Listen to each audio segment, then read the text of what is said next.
Hello and welcome back to my channel. We've been anxiously awaiting the release of Life is Strange 3, which comes out tomorrow. So this will probably be one of the final videos I make on Life is Strange 2. It's been one heck of a ride experiencing this game and sharing my love for it with you guys through this platform. But I'm excited to see what Life is Strange 3 has. So in this final video, I'll be discussing more in depth the endings of Life is Strange 2. So essentially there is 7 different endings, but there's really only 4 kind of primary endings that you can get, and those will be the endings that I'm focusing on. I'm going to start the discussion from, in my opinion, my least favorite ending, and then just go from there. So rolling right into it, I think this is kind of the universal least favorite ending, and that would be the lone wolf ending. So basically, you raised Dark Daniel, and then at the very last minute, at the very end of the game, you try and do the right thing and surrender yourself to the police. Well, by then, it's too little too late. Dark Daniel takes charge and rushes the border, and in the craziness that ensues, Sean ends up taking a bullet to the neck and passes away. So right then and there, you pretty much know, like, this has got to be the worst ending. Sean dies. What could really be worse than that? I feel like the true tragedy of Life is Strange 2 is the fact that a lot of times the players play as Sean, but their focus is on Daniel the entire time, taking care of Daniel. And you don't oftentimes realize how much you inadvertently care for Sean until the end of the game when you see how all of your actions and stuff affect him. And so that's why I feel like it really hits in this ending when Sean dies, and you're like, well, crap. It's like, I am Sean. I've been being Sean this whole time, and he's dead. So by far, worst ending is the lone wolf ending. Sean dies. Daniel grows up in Mexico alone. Who knows what kind of crazy stuff he got himself tangled in that. And so it's like, you raised Dark Daniel. Dark Daniel is a thing because of you, but you're not even there to take care of him when the time comes. So worst ending by far in my opinion. Next ending I would move on to would be the redemption ending. I consider this ending better simply by the fact that no one dies. You have good Daniel in this ending, and you surrender yourself to the police, and good Daniel is able to have a perfectly normal childhood, while Sean has to spend 15 years in prison, especially when you're only a 17-year-old. We get to see all that Daniel does. Of course, he gets taken in by the grandparents, and he grows up with them, gets to be lifelong friends with Chris, all that good, happy stuff. And then the scene opens up where they're getting to see Sean on his day out of prison 15 years later, and Daniel and the mom is there, and they go on a hike together into the woods, just like they did when they very first started that journey. And Sean just absolutely breaks down in this forest scene. And I mean, that's really the first time that it really hits, like, this is not nearly as happy of an ending as we think. Like, the good thing that comes out of this ending is that both brothers are alive, and then they can see each other whenever they want. I had played through this with my brother, and he brought up a pretty good point. He's like, the ending here isn't too far away from reality when it comes to family. Yes, you can theoretically see each other whenever you want, but you aren't going to see each other all that often because you're living your own lives at that point. And that's what we get here. But oftentimes, the players, that's not necessarily what they want.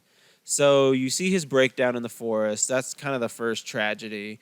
And then after that, the brothers say their goodbyes, essentially. And take careful note that they drive off in opposite directions. So Sean drives off to the right, and Daniel drives off to the left. So that's a strong implication that they really aren't going to stay in touch past this point. I mean, yeah, they might do like phone calls and texting, and once again, they're both free people, so they can see each other whenever they want. But for me, the cost is not worth the reward. 15 years lost in prison for Sean is not worth the reward of being able to potentially see Daniel whenever he wants. You also have to consider that there's 15 years that they did not really get to see each other. That's a huge difference, even for brothers, to try and overcome. So that's why redemption to me is not a good ending. Like, I don't consider it a good ending by any means. Once again, playing through the game as Sean, you don't realize how much an impact you have as Sean until you see these endings and how they're impacting him. Because I feel like a lot of the endings have way more of an impact on Sean than they do on Daniel. So that's why I would say no, that ending's no good. So moving on to the Blood Brothers ending. I would technically say that Blood Brothers and Parting Ways are tied for first. Only reason why I put Blood Brothers next is because Separate Ways is the ending I got on my legitimate playthrough. And so that one is kind of has to be number one. A, because I like the ending, and B, it's the one I got legitimately so. So Blood Brothers is awesome because the brothers are together. I feel like most players want one of two things out of their Life is Strange 2 playthrough, and that is A, for the brothers to stay together, or B, for the brothers to live normal lives. And most of those endings give you that with some sort of catch. So, I mean, you could argue that Daniel might be able to live a normal life in Lone Wolf ending, but at the end of the day, the catch is Sean is dead. And then with the redemption ending, the brothers get to live normal lives. They get to live lives more normal than any other ending offers. The catch is the extensive jail time, the mental turmoil, and the fact that the brothers will most likely not stay together. And then here we are with Blood Brothers. The brothers are together. This is the best ending if what you wanted was the brothers to stay together. The problem is they're living with the problems of Mexico. How horrible are the problems of Mexico, though, when you have a beach house and a telekinetic brother? So it's kind of 50-50. It's like, yeah, drug cartel, yeah, it's not a great place, yeah, all these bad things, but there is still a lot of good things there. Like I said, the brothers are together, they have a beach house, and things are really looking up. Once again, playing through this with my brother, he brought up another really good point, and he's like, they're not going to be able to live together forever. Theoretically, in the Blood Brothers ending, when we see them, Daniel is, I think, 16 at that point in time. Eventually, Daniel's going to want to grow up and move out and be on his own, and Sean should probably already be wanting to do that. So eventually, the brothers will have to split. That's only human nature. And so the question then becomes, how will Sean survive in Mexico, tangled up in the cartel, without his telekinetic brother there? That, I think, is the scariest thought that Blood Brothers presents to the audience. Aside from that, like I said, it's a pretty solid ending. Like I said, the future is always bleak with any of these, but at least what we see is pretty positive. So moving on to Parting Ways. Parting Ways, in my opinion, is tied with the best ending for Blood Brothers. Parting Ways is the natural ending that I got on my legitimate playthrough. And so with Parting Ways, you have good Daniel, and you still try to rush the border. Good Daniel gets you across the border and then bails out at the last moment to stay in the States. It makes sense, honestly. I don't think that life in Mexico is good for good Daniel. What this means is that the brothers are separated and more than likely can never reunite. The police are going to be looking for Sean, and we know that they're tracking Daniel because he's got an ankle bracelet. So that means if Daniel ever goes down to Mexico to try and see Sean, the police are going to be all over that mess.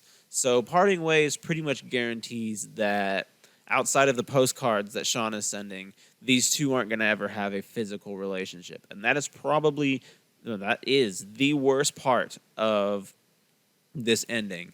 The goods are the fact that both of them seem to be able to maintain normal lives. Sean goes down there and hooks up with whomever he romanced in episode 3, that being Cassidy for myself, but it could be Finn, or it could be nobody if you didn't romance anybody, and in my opinion, that's kind of lonely.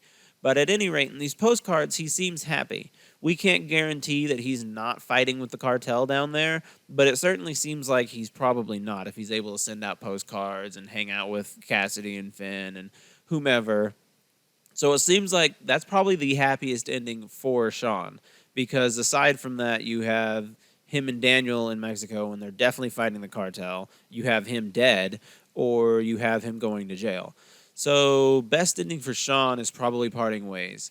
Parting ways offers a decent ending for Daniel as well. He gets to grow up with the grandparents, have a normal life, befriend Chris. They get to hang out, be childhood buddies together, and all that good stuff.